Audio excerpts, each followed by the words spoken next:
নমস্কাৰ গাইজ, মই জ্ঞান আপোনালোকক স্বাগতম জনাইছোঁ নতুন এটা ভিডিঅ'লৈ। আজি মই আহিছোঁ অসমৰ পুৰণি গ্ৰাম্য পুথিভঁৰাল। ইয়াৰ প্ৰতিষ্ঠা হৈছিল ভাৰত স্বাধীন হোৱাৰ 18 বছৰ আগতে, অৰ্থাৎ 1929 চনত। এই পুথিভঁৰালটো আছে জামুগুৰি হাটৰ ব্ৰহ্মপুৰ গাঁৱৰ বিনাপানী পুথিভঁৰাল। আৰু ইয়াৰ সবিশেষ জানিব হ'লে আপোনালোকে ফুল ভিডিঅ'টো চাব লাগিব। ইয়াৰ ফুল ভিডিঅ'টো আছে মোৰ ডেছক্ৰিপশ্যনত। এতিয়া বলক বাইদেউ দুৱাৰ খুলিছে, আমি ভিডিঅ'লৈ সোমাই যাম। আৰু যাওঁ এতিয়া মই ভিতৰলৈ, মানে বাইদেউজনী লাবিন বাইদেউজনীৰ লগত চিনাকি হওঁগৈ বলক। এতিয়া বহি আছে আৰু এইফালে আমাৰ পৰাগদা বহি আছে। পৰাগদাই বাইদেউৰ লগত কথা পাতি আছে।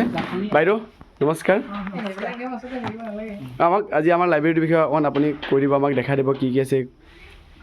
আমাৰ লাইব্ৰেৰীটো হ'ল মানে অতি পুৰণি আৰু 1929 চনতে স্থাপিত।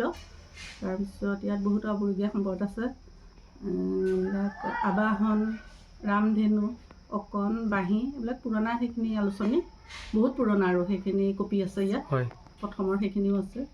তাৰপিছত আৰু এইখিনি যিখিনি ল'ৰা ছোৱালীৰ কাৰণে, সৰু সৰু শিশুৰ কাৰণে সাধু, তাৰপিছত গল্প উপন্যাস আৰু কিছুমান আছে, এইটো শিশু কোষ আছে।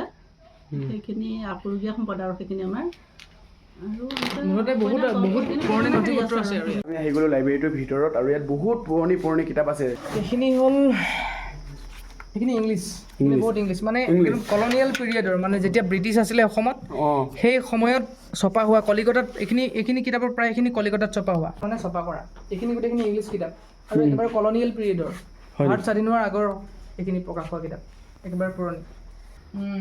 এইখিনি গোটেইখিনি আলোচনী, এইবিলাক ন পুৰণি আলোচনী আঞ্চলিক আলোচনী কেইখনমানো আছে।